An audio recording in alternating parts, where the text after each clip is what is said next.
ಪ್ರಿಯ ವೀಕ್ಷಕರೇ, ರಾಜಕೀಯ ರಾಜಕಾರಣಿಗಳು ದೇಶ, ಕೇಂದ್ರ, ರಾಜ್ಯ, ಕ್ಷೇತ್ರ, ಹೋರಾಟ, ಸಮಾಜ ಸೇವೆ, ಸತ್ಯ, ಶ್ರದ್ಧೆ, ನಿಷ್ಠೆ, ಸ್ನೇಹ, ಸ್ಪಂದನೆ, ಕಾಳಜಿ, ಆದರ್ಶ, ಸ್ವಾಭಿಮಾನ, ಆಸಕ್ತಿ, ಆಲೋಚನೆ, ಆತ್ಮವಿಶ್ವಾಸ, ಪ್ರಾಮಾಣಿಕತೆ, ದಕ್ಷತೆ, ವ್ಯವಸ್ಥೆ, ಅವ್ಯವಸ್ಥೆ, ಚಿಂತನೆ, ಅಭಿವೃದ್ಧಿ, ನಡೆ, ನುಡಿ, ಏಳು ಬೀಳು, ಭೂತ, ವರ್ತಮಾನ, ಭವಿಷ್ಯ, ಇವೆಲ್ಲ ಮಹತ್ವಪೂರ್ಣ ರಾಜಕೀಯ ವಿಷಯಗಳೊಂದಿಗೆ ನಿಮ್ಮೆಲ್ಲರ ಸಮ್ಮುಖದಲ್ಲಿ ನಮ್ಮ ದೇಶದ, ಕ್ಷೇತ್ರದ ಒಂದು ಜನಪ್ರತಿನಿಧಿಯ, ಜನನಾಯಕನ ರಾಜಕೀಯೇತರ ಜೀವನ ಮತ್ತು ಅವರ ಒಂದು ಉನ್ನತ ಸಾಮಾಜಿಕ ವ್ಯವಸ್ಥೆಗಾಗಿ ಪಡೆದಿರುವಂತಹ ಹಾಗೂ ಪಡೆಯುತ್ತಿರುವಂತಹ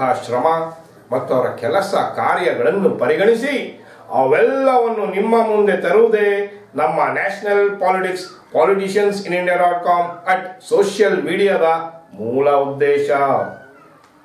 ನಮ್ಮ ಇವತ್ತಿನ ಸಂದರ್ಶನದಲ್ಲಿ ಮೈಸೂರು ಜಿಲ್ಲೆಯ KR ನಗರ ತಾಲೂಕಿನ ಭಾರತೀಯ ರಾಷ್ಟ್ರೀಯ ಕಾಂಗ್ರೆಸ್ ಪಕ್ಷದ ಹಿರಿಯ ಮುಖಂಡರು, ಇವರು ಸುಮಾರು 30 ವರ್ಷಗಳಿಂದ ಸತತವಾಗಿ ಸಮಾಜ ಸೇವೆಯನ್ನು ಮಾಡಿಕೊಂಡು ಬಂದಿರುವ ಸಮಾಜ ಸೇವಕರಾದಂತಹ ಸನ್ಮಾನ್ಯ ಶ್ರೀ ಜಿ ಶ್ರೀನಿವಾಸ್ ಅವರು ಹಾಗೂ ಇವರ ಧರ್ಮಪತ್ನಿಯರು ತಿಪ್ಪೂರು ಕ್ಷೇತ್ರದ ಹಾಲಿ ಜಿಲ್ಲಾ ಪಂಚಾಯಿತಿ ಸದಸ್ಯರಾದಂತಹ ಶ್ರೀಮತಿ ನಾಗರತ್ನ ಅವರು ನಮ್ಮ ಉಪಸ್ಥಿತಿಯಲ್ಲಿದ್ದಾರೆ. ಈ ದಂಪತಿಗಳಿಗೆ ನಮ್ಮ ಆನ್ಲೈನ್ ಸೋಷಿಯಲ್ ಮೀಡಿಯಾದ ಸಲುವಾಗಿ ಹಾರ್ದಿಕ ಸ್ವಾಗತಗಳು. ನಮಸ್ತೆ. ನಮಸ್ಕಾರ. ಮೊಟ್ಟ ಮೊದಲನೇದಾಗಿ ಮೇಡಮ್ ಅವರೇ, ತಮ್ಮ ಒಂದು ಸಣ್ಣ ಕಿರು ಪರಿಚಯ ಕೊಡಿ. ತಮ್ಮ ಹೆಸರು ಹೇಳಿ. ನಾಗರತ್ನ ಅಂತ ಇಲ್ಲ. ಏನಾಗಿದ್ದೀರಾ ಈಗ ತಾವು? ಜಿಲ್ಲಾ ಪಂಚಾಯತ್ ಕ್ಷೇತ್ರ ಯಾವುದು? ತಿಪ್ಪೂರು. ಯಜಮಾನ್ರ ಹೆಸರು? ಶ್ರೀನಿವಾಸ್. ಖಂಡಿತ ಸರ್, ತಮ್ಮ ಒಂದು ಕಿರು ಪರಿಚಯ. ನಾನು ಜಿ ಶ್ರೀನಿವಾಸ್ ಅಂತೇಳಿ ಹೊಸೂರು ಕಲ್ಲಳ್ಳಿ ಗ್ರಾಮದಲ್ಲಿ ಹುಟ್ಟಿ ಒಂದು ತೀರಾ ಕಡುಬಡತನದ ಕುಟುಂಬದಲ್ಲಿ ಹುಟ್ಟು ರಾಜಕೀಯವಾಗಿ ಕೆಲವು ನಮ್ಮ ರಾಜಕಾರಣಿಗಳ, ಹಿರಿಯ ರಾಜಕಾರಣಿಗಳ ಆದರ್ಶ ತತ್ವನ ಜೊತೆಲಿ ಇಟ್ಕೊಂಡು ಅದರಲ್ಲಿ ಒಳ್ಳೆಯದನ್ನ ಚಾಯ್ಸ್ ಮಾಡಿ ಆಯ್ಕೆ ಮಾಡಿ ರಾಜಕೀಯವಾಗಿ ಹಂತವಾಗಿ ಈ ಲೆವೆಲ್ ಬಂದಿದ್ದೀವಿ.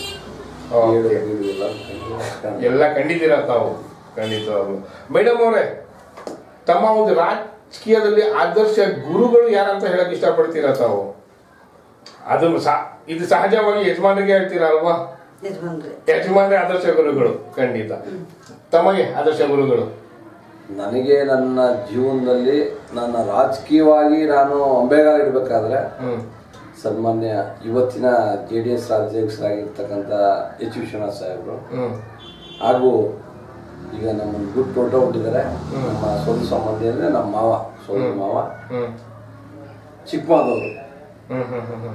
ಅವರು ರಾಜಕೀಯವಾಗಿ ನಡೆದು ಬಂದ ದಾರಿ ಭಾರ ಅಘೋರ, ತಾವು ತಿಳ್ಕೊಂಡಿರ್ತೀರ. ಅವರು ನೋಡಿ ರಾಜಕೀಯವಾಗಿ ಹೆಜ್ಜೆ ಇಟ್ಟು ಏನಾದ್ರು ಸಾಧಿಸಬಹುದು ಅನ್ನೋದಕ್ಕೆ ಅವರೇ ಉದಾಹರಣೆ. ಅವ್ರದ್ದೊಂದು ಆದರ್ಶಗಳು ತಮಗೆ ಪ್ರೇರಣೆ ಆಯ್ತು? ಪ್ರೇರಣೆ ಆದರ್ಶ ತುಂಬಾ ಪ್ರೇರಣೆ. ಆ ಪ್ರೇರಣೆಯಿಂದಲೇ ಜಿಲ್ಲಾ ಪಂಚಾಯತ್, ಈಗ ನಮ್ಮ ಕುಟುಂಬ ಹೇಗೆ ಅಂದ್ರೆ, ಇವತ್ತು ಜಿಲ್ಲಾ ಪಂಚಾಯತ್ ಚುನಾವಣೆ ಮಾಡ್ಬೇಕಾದ್ರೆ ಬೇರೆ ಬೇರೆ ಥರದಲ್ಲಿ ಆರ್ಥಿಕವಾಗಿ ಯಾವ ಮಟ್ಟದಲ್ಲಿ ರಾಜಕಾರಣ ಅಂದ್ರೆ ನಡೀತಂತ ತಮಗೆಲ್ಲ ಗೊತ್ತಿರೋ ವಿಚಾರ. ಆದ್ರೂ ಏನೂ ಇಲ್ಲದೆ ನನ್ನ ಮೂಲ, ನಾನು ಸ್ವಲ್ಪ ನನ್ನ ಇತಿಹಾಸ ನಿಮ್ಗೆ ಹೇಳ್ಬೇಕಾಗತ್ತೆ. ವಿದ್ಯಾಭ್ಯಾಸನ PUC ಪಾಸ್ ಅಲ್ಲಿಗೆ ಡಿಸ್ಕಂಟಿನ್ಯೂ. ನಮ್ಮ ಫಾದರ್ ತೀರ್ಕೊಂಡ್ರು 22 ವರ್ಷದಲ್ಲಿ. ಈ ರಾಜಕೀಯ ಹುಚ್ಚು ಗೀಳು ನನಗೆ 16 ವಯಸ್ಸಿಂದ ರಾಜಕೀಯ ಗೀಳು. ನಂದು ರಾಜಕೀಯವಾಗಿ ಮೆಂಟಲಿ ಪ್ರಿಪೇರ್ ಆದ ವಿನಃ ಏನಾದ್ರು ಭವಿಷ್ಯ ಸರ್ಕಾರಿ ಕೆಲಸಕ್ಕೆ ಹೋಗ್ಬೇಕು ಅನ್ನೋ ಥರದಲ್ಲಿ ಒಂದು 40%, 60% ರಾಜಕೀಯವಾಗಿ ಇರಬೇಕು ಅನ್ನೋ ತೀರ್ಮಾನ. ಅದ್ರ ಉದ್ದೇಶ ಏನು ಅಂದರೆ,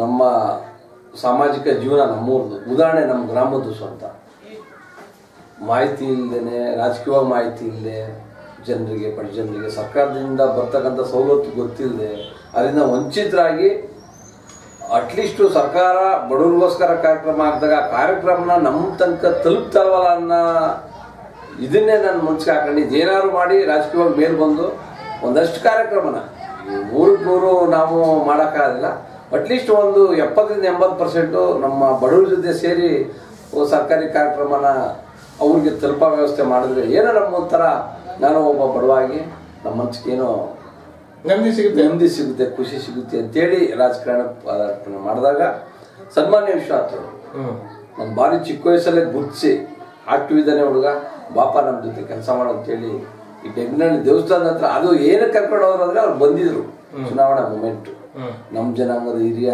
ಮುಖಂಡರು ಕರ್ಕೊಂಡು ನಾನು ಎಷ್ಟು ಸ್ಟಬಲ್ ಇದ್ದೆ ಅಂದ್ರೆ ಆ ವಯಸ್ಸಲ್ಲಿ ನಮ್ಗೆ ಏನ್ರಿ ಮಾಡಿದ್ದೀರಾ ನಮ್ಮೂರ್ಗೆ ಏನು ಮಾಡಿದ್ದೀರಿ ನೀವು ಶಾಸಕರಾಗಿ ಯಾರೋ 3 ಜನ ಮುಖಂಡರು ಮಾಡಿಬಿಟ್ಟು ಊರಿಗೆ ಏನು ಮಾಡಿದ್ದೀರಿ ತೋರಿಸಿ ನಮ್ಮೂರಿಗೆ ಏನು ಮಾಡಿದ್ದೀರಿ ಅಂತೇಳಿ ಅವ್ರ ಕಾರ್ಗೆ ಅಡ್ಡಲಾಗಿ ನಿಂತು ಅವ್ರ ಜೊತೆ ತರ್ಕಕ್ಕೆ ಏನು ಮಾಡಿದ್ದೀರ ಅಭಿವೃದ್ಧಿನ ಅನ್ನೋದ್ರ ಬಗ್ಗೆ ತರ್ಕಕ್ಕೆ ಇಳಿದಾಗ ಅವ್ರು ಭವಿಷ್ಯದಲ್ಲಿ ಒಬ್ಬ ಚಿಂತಕ ಆಗಿ ಆಗ್ಬೋದು ಅನ್ನೋ ದೃಷ್ಟಿ ಅವ್ರ ಮನ್ಸಿಗೆ ಹೋಯ್ತು ಏನೋ ಆಯ್ತು ಬಾಪ ನಮ್ಮ ಜೊತೆ ಸೇರು ಏನು ಮಾಡಬೇಕು ಅಂತಿದ್ದೆ ನಾನು ಸಪೋರ್ಟ್ ಮಾಡ್ತೀನಿ ನಮ್ಮ ಜೊತೆ ಇರೋ ಅಂತೇಳಿ ಜೊತೆಗೆ ಜಾಯಿನ್ ಮಾಡ್ಕೊಂಡು 18-19ನೇ ವಯಸ್ಸಲ್ಲಿ ನನಗೆ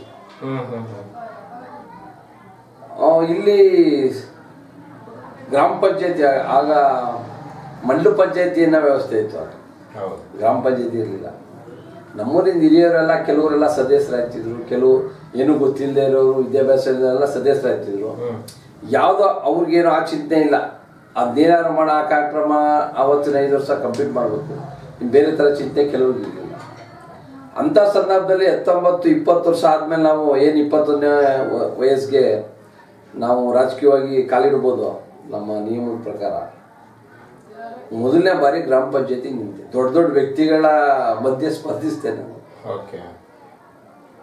ಆವಾಗ ನನಗೆ ಒಂದು 75 ಓಟ್ ಕೊಟ್ಟರು ನಮ್ಮ ಜನರು ಇದು 2 ವಿಭಾಗ ನಮ್ಮೂರು ನಮ್ಮ ಗ್ರಾಮ ಒಂದು A ಬ್ಲಾಕ್ ಒಂದು B ಬ್ಲಾಕ್ ಫಸ್ಟ್ ಸೆಕೆಂಡ್ ಅಂತ ಆದರೂ ದರ್ಜೆಗೆ ಇರಲಿಲ್ಲ ನಂಗೆ 100 ಓಟ್ ಕೊಟ್ಬಿಟ್ರಲ್ಲ ರಾಜಕೀಯ ಹೋಗಕ್ಕೆ ಆ ಕಾಲವನ್ನ ಮನಸ್ಸು ಬಂದ್ರೂ ಸಹ ಚಾಲೆಂಜ್ ಮಾಡಬೇಕು ಇದನ್ನ ಅಂತೇಳಿ 3 ಬಾರಿ ಗ್ರಾಮ ಪಂಚಾಯತಿ ಸೋತಿದ್ದೀನಿ ಆ 3 ಬಾರಿ ಗ್ರಾಮ ಪಂಚಾಯತಿ ಸೋಲ್ಬೇಕಾದ್ರೆ ವಿಶ್ವಾಸ ಸಾಹೇಬ್ರು ಪರವಾಗಿಲ್ಲ ಯೋಚನೆ ಮಾಡ್ಬಿಡಪ್ಪ ಟ್ರೈ ಮಾಡು ನೋಡೋಣ ಇನ್ನೂ ನಾನು ಜನರ ಕೆಲಸ ಜಾಸ್ತಿ ಮಾಡಕ್ ಶುರು ಆತ್ಮವಿಶ್ವಾಸ ತಾವು ಕಳ್ಕೊಂಡು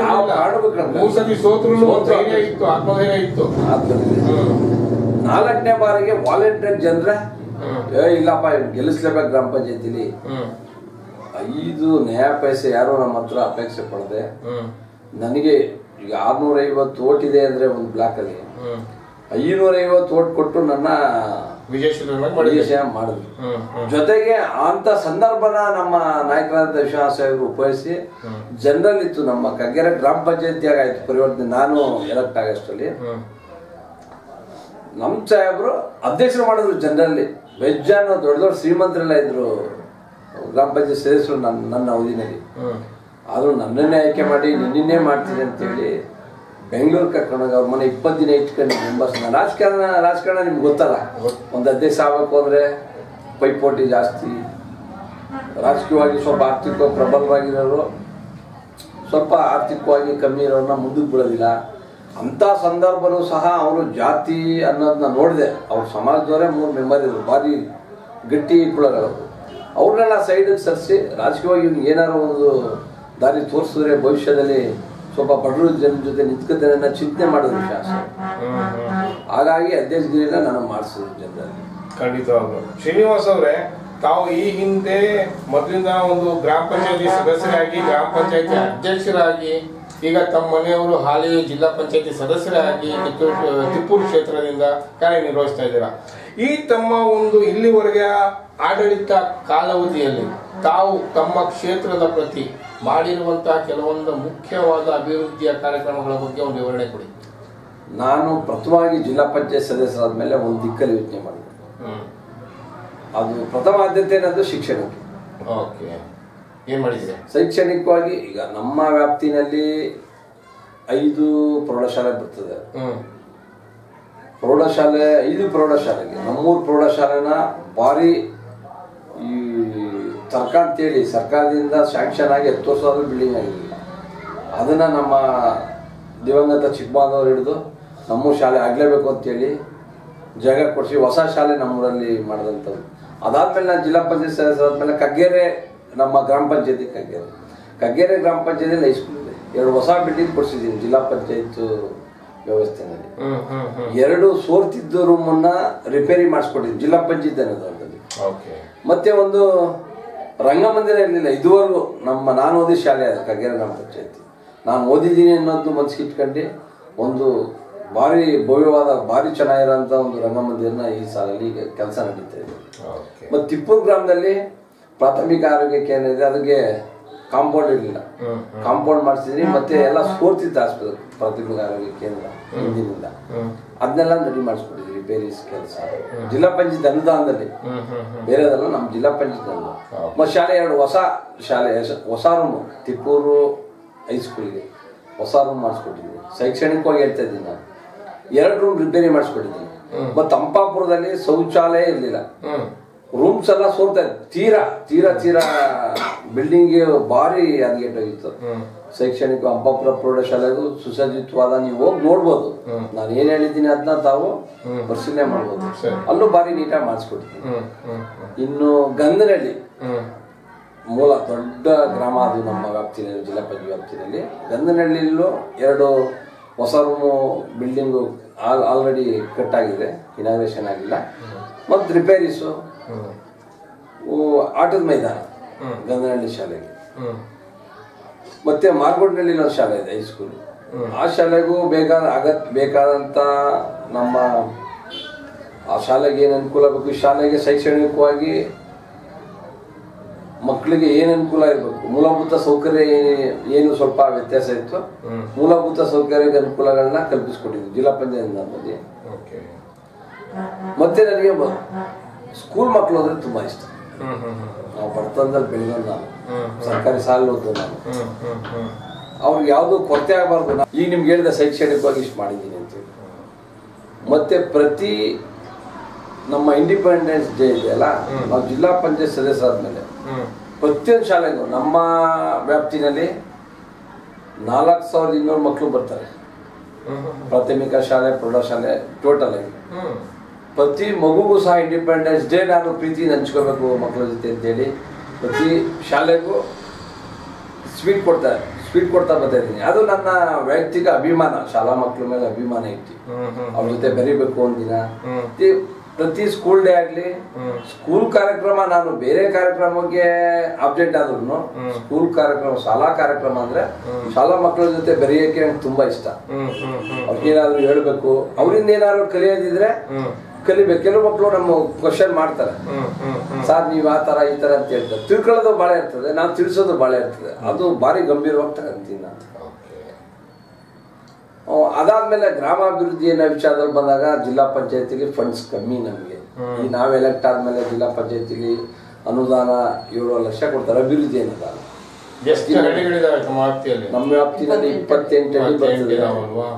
28 ಹಳ್ಳಿಗೆ ಈಗ ನಾವು ಒಂದು 10 ಲಕ್ಷ ಅನುದಾನ ಬಂತು ಅಂದ್ರೆ ಅಟ್ಲೀಸ್ಟ್ ಒಂದು ಗ್ರಾಮ ಅಭಿವೃದ್ಧಿ ಆಗ್ಬೇಕು ಅಂದ್ರೆ ಒಂದು 5 ಲಕ್ಷನಾರು ಅಭಿವೃದ್ಧಿ ಅನುದಾನ ಅಂತ ಕೊಡ್ಬೇಕಾಯ್ತದೆ. ಒಂದು ಬಾರಿ ಒಂದು ಗ್ರಾಮಕ್ಕೆ ಕೊಡ್ಬೋದು ಅಥವಾ 2 ಗ್ರಾಮಕ್ಕೆ ಕೊಡ್ಬೋದು. ನಮ್ಗೆ ಇರೋದೇ 5 ವರ್ಷ ಅವಧಿ, ಕೊಡದೆ ವರ್ಷಕ್ಕೊಂದ್ಸಲ ಅನುದಾನ. ಯಾವ ಥರ ಮಾಡೋದು? ಆದರೂ ಸಹ ಅನುದಾನ ನಮಗೆ ಸ್ವಲ್ಪ ಶಾರ್ಟೇಜ್ ಆದರೂ ಸಹ ಜನರ ಜೊತೆ ಬೆರೆತು ನಮ್ಮ ಪರಿಸ್ಥಿತಿ ಹಿಂಗಿದೆ, ನೀವು ಜಿಲ್ಲಾ ಪಂಚಾಯತ್ ಸದಸ್ಯರು ಮಾಡಿದ್ದೀರಾ, ನಮ್ಮ ಊರು ಕೆಲಸ ಜಾಸ್ತಿ ಆಗಿಲ್ಲ ಅಂತ ಯಾರು ಬೇಜಾರು ಮಾಡ್ಕೊಬೇಡಿ, ನಿಮ್ಮ ವ್ಯವಸ್ಥೆ ಹೆಂಗಿದೆ, ನಿಮ್ಮ ಜೊತೆ ಚಿಕ್ಕಪುಟ್ಟದ್ದು ಏನಾದ್ರು ಇದ್ದರೆ ನಾವು ಭಾಗಿಯಾಗಿ ಅದರಲ್ಲಿ ಮಾಡೋಣ ಅಂಥೇಳಿ ನಮ್ಮ ಜಿಲ್ಲಾ ಪಂಚಾಯತಿ ವ್ಯಾಪ್ತಿನಲ್ಲಿ ಇವತ್ತು ನಾವು ಪ್ರತಿಯೊಂದು ಗ್ರಾಮದ ಇಂಚಿಂಚು ತಿಳ್ಕೊಂಡಿದ್ದೀನಿ ನಾವು. ನಮ್ಮ ಜಿಲ್ಲಾ ಪಂಚಾಯತ್ ವ್ಯಾಪ್ತಿಯಲ್ಲಿ ನೀವು ಯಾವುದೇ ಊರು ಹೋಗಿ ಕೇಳಿದ್ರು ನಮ್ಮ ಬಗ್ಗೆ ತಾತ್ಸಾರ ಮನೋದಿಂದ ಮಾತಾಡೋಂಥ ಜನ ಕಮ್ಮಿ. ರಾಜಕಾರಣ ಅಂದಮೇಲೆ ಪರ ವಿರೋಧ ಇರುತ್ತೆ. ಆದರೂ ನಾವು ಜನರಿಗೋಸ್ಕರ, ನಾನು ಭಾರಿ ತೀರಾ ಕಷ್ಟದಿಂದ ಬೆಳೆದಿರೋಂಥ ಫ್ಯಾಮಿಲಿಯಲ್ಲಿ ಬೆಳೆದವನು. ಆಮೇಲೆ ನಿಮ್ಗೊಂದು ಹೇಳೋದು ಮರ್ತೆ, ನಾನು ಮೊದಲು ರಾಜಕೀಯವಾಗಿ ಕಾಲಿಡ್ಬೇಕಾದ್ರೆ, ರಾಜಕೀಯವಾಗಿ ಹೋಗ್ಬೇಕಾದ್ರೆ ಸ್ವಲ್ಪ ಆರ್ಥಿಕ ಸಂಕಷ್ಟ ನಮಗೆ. ನಾವೇನು ಜಮೀನಸ್ಥರಲ್ಲ, 1 ಎಕರೆ ಮಾತ್ರ ಜಮೀನು ಅಂತದ್ದೇ ಕೊಟ್ಟಿದ್ದು. 3 ಜನ ಅಂತಂದ್ರು, ಅಲ್ಲೊಬ್ರು ತೀರ್ಕೊಂಡ್ರು. ಇತ್ತ ರಾಜಕೀಯ ಕಾಲಿಡ್ಬೇಕಾದ್ರೆ ಸ್ವಲ್ಪ ಆರ್ಥಿಕ ಸಂಕಷ್ಟ. ಮೂಲ ನಮ್ಮ ಕುಲಕಸಬು ನಮ್ಮೂರಿನಲ್ಲಿ ಮೀನುಗಾರಿಕೆ. ನಾನು ಮೀನು ಹಿಡ್ದಿದ್ದೀನಿ ಜೀವನ ಮಾಡಲಿಕ್ಕೆ. ಮೀನು ಹಿಡಿದು ಅದರಲ್ಲಿ ಬರ್ತಕ್ಕಂಥ ದುಡ್ಡಲ್ಲಿ ರಾಜಕೀಯ ಮಾಡಿದ್ದೀನಿ. ನನಗೆ ತುಂಬಾ ಹೆಮ್ಮೆ. ನಾನೊಬ್ಬ ಮೀನುಗಾರ ಅಂತ ಹೇಳ್ಕೊಳಕ್ಕೆ ಭಾರಿ ಹೆಮ್ಮೆ. ಮೀನುಗಾರರಿಗೆ ಸಕಲ ಸವಲತ್ತನ್ನ ಕೊಡ್ಸಿದ್ದೀನಿ. 4 ಮುಖ್ಯಮಂತ್ರಿಗಳನ್ನ ನೋಡಿದೀನಿ ಮೀನುಗಾರಿಗೋಸ್ಕರ, ಆ ಸಮಸ್ಯೆ ಬಗೆಹರಿಸ್ಲಿಕ್ಕೋಸ್ಕರ. ಆ ಸಮಸ್ಯೆ ಕೈ ಹಾಕಿದ್ಮೇಲೆ ನನ್ನ ಜನ ಇನ್ನೇನಾದ್ರು ಒಂದು ಒಳ್ಳೇದಾಗುತ್ತೆ ಅಂತ ಗ್ರಾಮ ಪಂಚಾಯತ್ ಸದಸ್ಯರು ಮಾಡಿದ್ರು, ಜಿಲ್ಲಾ ಪಂಚಾಯತಿ ಸದಸ್ಯರು ಮಾಡಿದ್ರು. ಕಷ್ಟ ಆದಾಗ ಬಡ ಜನರ ಜೊತೆ ಕೈ ಜೋಡಿಸ್ಲಿಕ್ಕೆ ಮೊದಲಿಗೆ ನಾನು ಒಂದು ಸಾವು ನೋವು ಹಬ್ಬ ಹರಿದಿನ ಒಂದು ಬಡತನ ಸರ್ಕಾರಿ ಸವಲತ್ತು ತಲುಪಿಸ್ಬೇಕು ಅಂದ್ರೆ ಮೊದಲಿಗೆ ನಾನು ಸರ್ಕಾರ ಯಾವ್ದಾರು ಒಂದು ಸ್ಕೀಮ್ ಕಾಲ್ ಮಾಡ್ತು ಅಂದ್ರೆ ನಾನೇ ವಾಲಂಟಿಯರ್ 4 ಜನ ಹುಡುಗರು ಕರೆದು ಈ ತರ ಇದೆ ಎಲ್ಲ ಕಡೆ ಪ್ರಚಾರ ಮಾಡಬೇಕು, ತಪ್ಪಿಸಂತ ಕೆಲಸ ಮಾಡಬೇಕು ಅಂತೇಳಿ ನಮ್ಮ ಜಿಲ್ಲಾ ಪಂಚಾಯತ್ ಅಲ್ಲಿ ಏನಿದೆ ವ್ಯವಸ್ಥೆ ಅದನ್ನ ನೇರವಾಗಿ ಜನರಿಗೆ ತಪ್ಪಿಸೋ ಕೆಲಸ ಮಾಡ್ತೇವೆ. ಸ್ವಚ್ಛತೆ ಬಗ್ಗೆ ಅದು ತೀರಾ ಅಗತ್ಯ ನಮಗೆ. ನಾವು ಹೋದ ಕಡೆ ಎಲ್ಲ ಸ್ವಚ್ಛತೆ ಬಗ್ಗೆ ನಾನು ತಿಳಿ ಹೇಳ್ತೀನಿ, ನಮ್ಮ ಸ್ನೇಹಿತರು ಮುಖಾಂತರನು ಹೇಳಿಸ್ತೀವಿ. ಮತ್ತು ಕಾರ್ಯಕ್ರಮ ಅದೇ ಕಾರ್ಯಕ್ರಮ ಸ್ವಚ್ಛತೆ ಕಾರ್ಯಕ್ರಮನೂ ಇರ್ತದೆ. ಕಾರ್ಯಕ್ರಮದೆಲ್ಲ ಭಾಗಿಯಾಗಿ ನಾವು ಮೊದಲು ನಾವು ಸ್ವಚ್ಛವಾಗಿರ್ಬೇಕು, ಸ್ವಚ್ಛತೆ ಬಗ್ಗೆ ತಿಳಿಸ್ಬೇಕು ಅನ್ನೋದನ್ನ ಮನಸ್ಸಲ್ಲಿ ಇಟ್ಟು ಆ ಕಾರ್ಯಕ್ರಮನ ತೀರಾ ಚೆನ್ನಾಗಿ ಎಲ್ರಿಗೂ ಪ್ರಸಾರ ಮಾಡ್ತಾ ಇದ್ವಿ. ಓಕೆ ಶ್ರೀನಿವಾಸ್ ಅವರೇ, ತಾವೊಬ್ರು ರಾಜಕೀಯ ಅನುಭವಸ್ಥರಾದ್ರಿಂದ ತಮಗೆ ಕೇಳೋದಾದ್ರೆ ರಾಜಕೀಯ ಪದಕ್ಕೆ ವೈಯಕ್ತಿಕವಾಗಿ ತಮ್ಮದೊಂದು ಅಭಿಪ್ರಾಯ ವಿಚಾರ ಏನಿದೆ, ಆಚಾರ ವಿಚಾರ ಅದ್ರ ಬಗ್ಗೆ? ರಾಜಕಾರಣ ಇವತ್ತಿನ ದಿನದಲ್ಲಿ ಬೇಸರ. ರಾಜಕಾರಣ ಅಂದ್ರೆ ಜನರಿಗೆ ಬೇಸರ. ಏನು ದುಡ್ಡು ಹೊಡಿತಾರೆ, ನಮ್ಮ ಹೆಸರಲ್ಲಿ ಅವ್ರೇನೋ ಮಾಡ್ಕೊಂತಾರೆ ಅನ್ನ, ಅದು ಸತ್ಯನೂ ಹೌದು. ಕೆಲವು ಜನಾಭಿಪ್ರಾಯ, ಅದು ಜನಾಭಿಪ್ರಾಯ ಸತ್ಯನೂ ಹೌದು ಇರ್ಬೋದು. ಈಗ ನಾನು ನಿಮ್ಗೆ ಇನ್ನೊಂದು ನನ್ನ ಇಂಟೆನ್ಷನ್ ಹೇಳಕ್ಕೆ ಇಷ್ಟಪಡ್ತೀನಿ. ನಾನೊಬ್ಬ ಜಿಲ್ಲಾ ಪಂಚಾಯತ್ ಸದಸ್ಯರು, 49 ಜನ ಜಿಲ್ಲಾ ಪಂಚಾಯತ್ ಸದಸ್ಯರಲ್ಲಿ 2 ಜನ ಮಾತ್ರ ಕಾರ್ಯ. ಈ ಕಮಲಾಪುರ ಕೌಶಲ್ಯ ಲೋಕೇಶ್ ಅಂತಿದ್ದಾರೆ, ಅವ್ರು ಬಿಟ್ರೆ ನಾನು ಜಿಲ್ಲಾ ಕಾರ್ ಇಟ್ಕೊಳ್ದೆ ಇರೋರು. 49 ಜನ ಜಿಲ್ಲಾ ಪಂಚಾಯತ್ ಸದಸ್ಯರು ಕಾರಲ್ಲಿ ಓಡಾಡ್ತಾರೆ, ನಾನು ಸ್ಕೂಟರ್ ಓಡಾಡ್ತೀನಿ. ಇದು ವಿಶೇಷ, ಇದು ವಿಶೇಷ. ಯಾಕೆ ಅಂದ್ರೆ ನಾವು ಕಾರಲ್ಲಿ ಓಡಾಡಿದ ಕ್ಷಣ ಜನರ ಕೆಲಸ ಮಾಡೋದಂತಲ್ಲ, ತೀರಾ ಅಗತ್ಯ ಇದ್ದಾಗ ಯಾರೋ ನಮ್ಮ ಸ್ನೇಹಿತರು ಕಾರೋ ಬಾಡಿಗೆ ಕಾರೋ ತಗೊಂಡು ಹೋಗ್ತೀವಿ. ತೀರಾ ಅಗತ್ಯ ಹೋಗ್ಲೇಬೇಕು. ಅಥವಾ ಜಿಲ್ಲಾ ಪಂಚಾಯತ್ ಆ ಡಿಗ್ನಿಫೈಡ್ ಆಗಿ ಆ ಪ್ಲೇಸ್ಗೆ ಹೋಗ್ಬೇಕು ಅಂದಾಗ ಡಿಗ್ನಿಫೈಡ್ ಆಗಿ ಹೋಗ್ಬೇಕಾಗ್ತದೆ. ಸ್ವತಃ ಕಾರ್ ಇಲ್ಲಾಂದ್ರೆ ಬಾಡಿಗೆ ಕಾರ್ ಇಲ್ಲಾಂದ್ರೆ ಹೋಗ್ಬೇಕಲ್ಲ ನಾವು. ತಮ್ಮ ವ್ಯಕ್ತಿತ್ವ ಹೇಗಿದೆ ಅಂದ್ರೆ ತೋರ್ಸ್ಕೊಳ್ಳೋದು ಬೇಡ, ಮಾಡಿ ತೋರ್ಸೋಣ ಅಂತ ಹೇಳಿ. ಹೌದು, ಕೆಲಸ ಮಾಡ್ಬೇಕು, ಅಟ್ಲೀಸ್ಟ್ ಜನರಿಗೆ ರೀಚ್ ಆಗ್ಬೇಕು.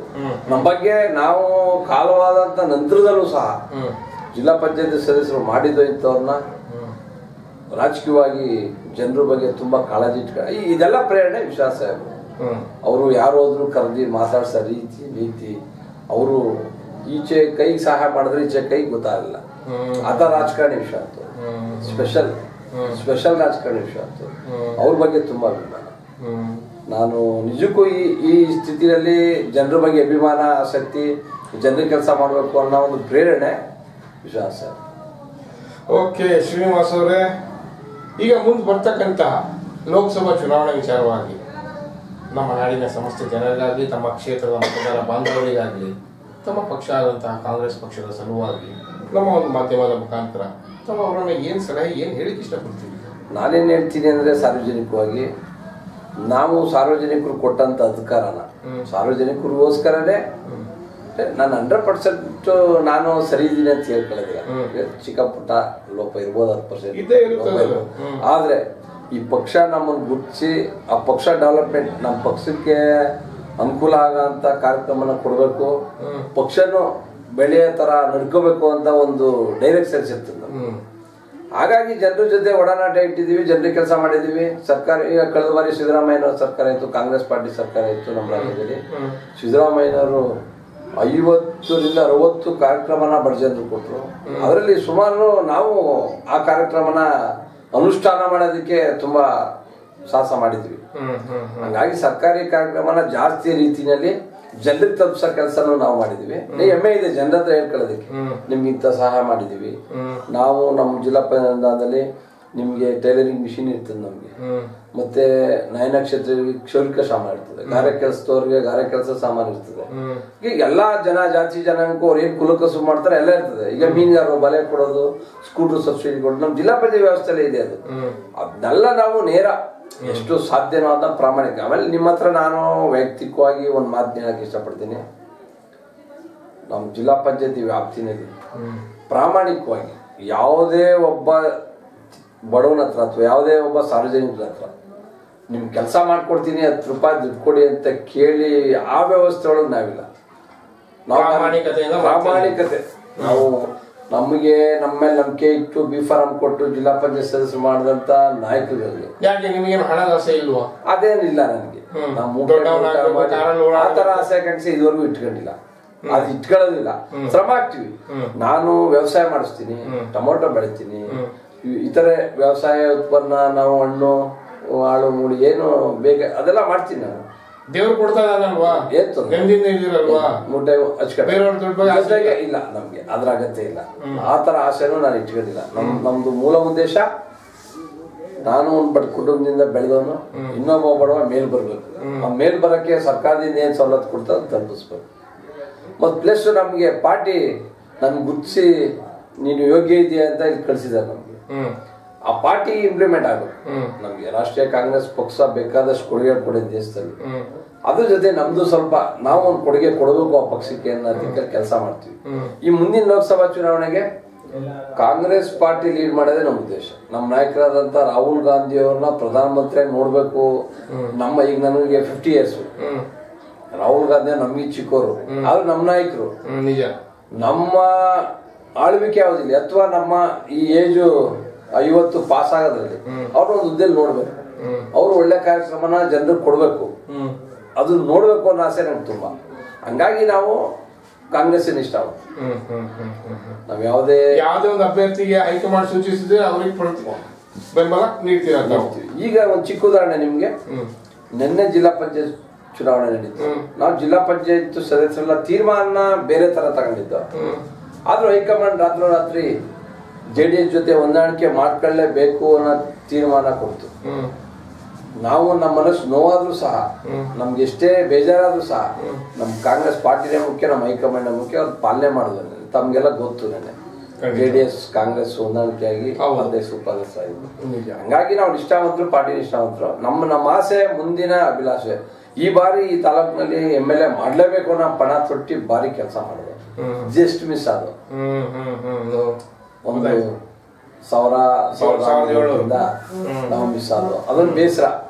ಇಷ್ಟೆಲ್ಲ ಕೆಲಸ ಮಾಡಿ ನಮ್ಗೆ ಜನಮನ್ನಣೆ ಸಂಪೂರ್ಣ ಸಿಗ್ಲಿಲ್ಲ ಅನ್ನೋ ಬೇಸರ. ಮುಂದಿನ ದಿನದಲ್ಲಿ ಈ ತಾಲೂಕಲ್ಲಿ ಒಂದು ಕಾಂಗ್ರೆಸ್ ಅಭ್ಯರ್ಥಿನ ಗೆಲ್ಲಿಸ್ಲೇಬೇಕು ಅನ್ನೋ ವಿಚಾರ ಇಟ್ಕೊಂಡಿದ್ರೆ ಮೊದ್ಲಿದ್ದೆ ನಾನು ಕಾಂಗ್ರೆಸ್ ಪಾರ್ಟಿ ಒಳಗೆ ವಿಚಾರ ಇಟ್ಕೊಂಡಿರೋನು ಮೊದ್ಲಿದ್ದೆ. ಹಂಗಾಗಿ ಈ ಲೋಕಸಭಾ ಚುನಾವಣೆಯಲ್ಲಿ ನಾವು ಕೆಲಸ ಕಾರ್ಯ ಮಾಡಿರೋದು, ಪ್ಲಸ್ ನಾವು ಜನರಿಗೆ ಕಷ್ಟ ಸುಖದಲ್ಲಿ ಅವ್ರ ಪಕ್ಕದಲ್ಲಿರೋದು. ಈಗ ನಮ್ಗೆ ಕಷ್ಟ ಇದೆಯಪ್ಪ ಲೋಕಸಭಾ ಚುನಾವಣೆ, ನೀವು ನಮ್ಮ ಪಕ್ಕ ಇರ್ಬೇಕು, ನಮ್ಗೆ ಸಪೋರ್ಟ್ ಮಾಡಬೇಕು, ನಮ್ಮ ಪಾರ್ಟಿ ಓಟ್ ಹಾಕ್ಬೇಕು ಅಂತೇಳಿ ಜನರನ್ನ ಹುರಿದುಂಬಿಸಿ ಜನರನ್ನ ಜೊತೆಗೆ ಸೇರಿಸಿ ಈ ಭಾಗ ನಮ್ಮ ಮಂಡ್ಯ ಲೋಕಸಭಾ ಕ್ಷೇತ್ರನ ನಮ್ಮ ಹೈಕಮಾಂಡ್ ಕಾಂಗ್ರೆಸ್ ಪಾರ್ಟಿ ಕೊಟ್ರೆ ಕಾಂಗ್ರೆಸ್, ಇಲ್ಲ ನಾವೇನಾದ್ರು ಜಾಯಿಂಟ್ ಆಗಿ ಮೈತ್ರಿ ಮಾಡ್ತಾರೆ, ಮೈತ್ರಿ ಅಭ್ಯರ್ಥಿಗೆ ನಿಷ್ಠಾವಂತ ಕೆಲಸ ಮಾಡೋದು. ಶ್ರೀನಿವಾಸ ಅವರ, ಕೊನೆಯದಾಗಿ ಮಹಿಳೆಯರಿಗೆ ಹಾಗೂ ಅಂಗವಿಕಲರಿಗೆ ತಮ್ಮ ಕ್ಷೇತ್ರದಲ್ಲಿರ್ತಕ್ಕಂಥವ್ರಿಗೆ ತಮ್ಮಲ್ಲಿರ್ತಕ್ಕಂಥ ಕಾಳಜಿ ಏನ್ ಮಾಡಿದಿರ ಮಹಿಳೆಯರಿಗಾಗಿ? ನಮಗೆ ಜಿಲ್ಲಾ ಪಂಚಾಯತ್ ವ್ಯಾಪ್ತಿನಲ್ಲಿ ಅಂಗವಿಕಲರಿಗೆ ಹೇಳ್ತೀನಿ, ನಮ್ಗೆ ಪ್ರತಿ ವರ್ಷ ಅಂದ್ರೆ ಈಗ 3 ವರ್ಷ ಆಗಿದೆ, ಒಂದು ಸ್ಕೂಟರ್ ಕೊಡ್ತಾರೆ, 3 ಟ್ರಿಸೈಕಲ್ ಅಂತ ಹೇಳ್ತಾರೆ, 3 ಕಾಲು ಇಲ್ಲದೆ ತುಂಬಾ ಜನ ಇದಾರೆ ಕ್ಷೇತ್ರದಲ್ಲಿ. 7-8 ಮಂದಿ ಇದಾರೆ ಕಾಲಿದ್ದವರು. ಈಗ ಅಷ್ಟು ಜನ ಕೊಡ್ಸೋ ವ್ಯವಸ್ಥೆ ನಮ್ಮಲ್ಲಿ ಇಲ್ಲ. ನಮ್ಗೆ ಕೊಡೋದೊಂದು 3 ವರ್ಷದಲ್ಲಿ ನಮ್ಗೆ ಕೊಟ್ಟಿದ್ದಾರೆ. ಅದನ್ನ ಬಾರಿ ಚಂದ್ರೇಗೌಡ ಅಂತ ಹೇಳಿ ದೊಡ್ಡ ವ್ಯಕ್ತಿ, ಒಂದು ಕಾಲಿಲ್ಲ ಅವ್ರಿಗೆ. ನೇರ ಅವ್ರನ್ನ ಕರ್ಕೊಂಡೋಗಿ ನೀವು ಮೀಟ್ ಆಗ್ಬೋದು ಚಂದ್ರೇಗೌಡರನ್ನ. ಈ ರಾಜಕಾರಣದಲ್ಲಿ ಬೇರೆ ಬೇರೆ ತರ ಇರ್ತದೆ ಆಕ್ಟಿವಿಟೀಸ್. ನಾವು ಲೀಗಲ್ ಆಕ್ಟಿವಿಟೀಸ್ಗೆ ಇದುವರೆಗೂ ಕೈ ಹಾಕ್ತಾವೆ. ಕರ್ಕೊಂಡೋಗಿ ಇವ್ರಿಗೆ ನೇರ ಅವ್ರಿಗೆ ಕೊಡಬೇಕು, ಅರ್ಹರಿದ್ದಾರೆ ಅಂತೇಳಿ ಅವ್ರಿಗೆ ಕಳೆದ ಬಾರಿ ಒಂದು 3 ತಿಂಗಳಿಂದ ಕೊಡಿಸ್ತೇವೆ. ಮಹಿಳೆಯರಿಗೆ ನಮ್ಮ ಜಿಲ್ಲಾ ಪಂಚಾಯಿತಿಯಿಂದ ಮಹಿಳಾ ಮತ್ತು ಮಕ್ಕಳ ಅಭಿವೃದ್ಧಿ ಇಲಾಖೆ ವತಿಯಿಂದ ಮತ್ತು ನಮ್ಮ ಎಲ್ಲ ಶಿಶುವಾರ ಇದರಲ್ಲಿ ಸಮರ್ಪಕವಾಗಿ ಮಕ್ಕಳಿಗೆ ಏನೋ ಫುಡ್ಡು ಕಾರ್ಯಕ್ರಮ ಇದೆ, ಅದು ನಿಜವಾಗಿ ತಲುಪ್ತಾ ಇದೆಯಾ ಅನ್ನೋದ್ರ ಬಗ್ಗೆ ನಾನು ಭಾರಿ ಅದ್ರ ಬಗ್ಗೆ ಪ್ರೇರಣೆ ನನಗೆ. ಒಂದು ವೇಳೆ ಯಾರಿಗಾರು ತಲುಪಿಲ್ಲ ಅಂದರೆ ಆ ಕ್ಷಣನೇ ಯಾರನ್ನ ನಾವು ಮೀಟ್ ಆಗಬೇಕು, ಅವ್ರು ಮೀಟ್ ಆಗಿ ಅವ್ರ ಜೊತೆ ಬೇಕಾದ್ರೆ ನಮಗೆ ಕೆಟ್ಟ ಹೆಸರು ಬಂದರೂ ಚಿಂತೆ ಇಲ್ಲ, ಅದನ್ನು ಸಹಿಸಲ್ಲ ನಾನು. ನಿಜವಾದ ಏನು ಶಿಶುಅಭಿವೃದ್ಧಿ ಇಲಾಖೆಯಿಂದ ಬಾಣಂತಿಯರು ಇರ್ಬೋದು, ಈ ಕಾರ್ಯಕ್ರಮ ಸರ್ಕಾರಿ ಕಾರ್ಯಕ್ರಮ ಎಲ್ಲ ಇದೆ, ಅದು ನಿಜವಾಗಿ ನೋಡ್ಕೊಳ್ಳೋ ತರ ವ್ಯವಸ್ಥೆ ಮಾಡ್ತಾ ಇದೀವಿ. ಮತ್ತೆ ಸಂಘ ಧರ್ಮಸ್ಥಳ ಸಂಘ ಇದೆ, ನಮ್ಮನ್ನು ಕರಿತಾ ಇರ್ತಾರೆ ಕಾರ್ಯಕ್ರಮಕ್ಕೆ, ಸಾವಿರಾರು ಮಹಿಳೆ ಸೇರ್ತಾ ಇರ್ತಾರೆ. ಅವ್ರು ಸ್ವಾವಲಂಬಿಯಾಗಿ ಬದುಕೋದಕ್ಕೆ ಈ ಹಸು ಲೋನ್ ಇರ್ಬೋದು, ಯಾವ ತರ ಜೀವನ ಮಾಡಕ್ಕೆ ನಮ್ಮ ಉದಾಹರಣೆ ಕೊಟ್ಟು ಅವ್ರಿಗೆಲ್ಲ ತಿಳಿ ಹೇಳಿ ಅವ್ರ ಜೊತೆ ಕಮಿಟ್ ಆಗಿ ಮಾತಾಡಿ ಎಲ್ಲಾ ರೀತಿ ವ್ಯವಸ್ಥೆ ಒಳಗೂ ಇದೀವಿ ನಾವು.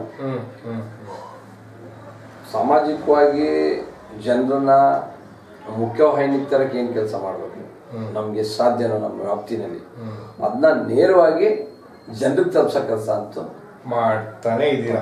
ಓಕೆ ಶ್ರೀನಿವಾಸ್ ಅವರೇ, ತಾವು ತಮ್ಮ ಒಂದು ರಾಜಕೀಯದ ಅನುಭವಗಳನ್ನು ಮತ್ತು ರಾಜಕೀಯದ ವಿಚಾರಗಳನ್ನು ನಮ್ಮ ಮುಂದೆ ಹಾಗೂ ನಮ್ಮ ವೀಕ್ಷಕರ ಮುಂದೆ ಹಂಚಿಕೊಂಡಿದ್ದಕ್ಕೆ ನಮ್ಮ ಆನ್ಲೈನ್ ಸೋಷಿಯಲ್ ಮೀಡಿಯಾ ಸಲುವಾಗಿ ತಮ್ಮಿಬ್ಬರಿಗೂ ಹೃತ್ಪೂರ್ವಕ ಧನ್ಯವಾದಗಳು.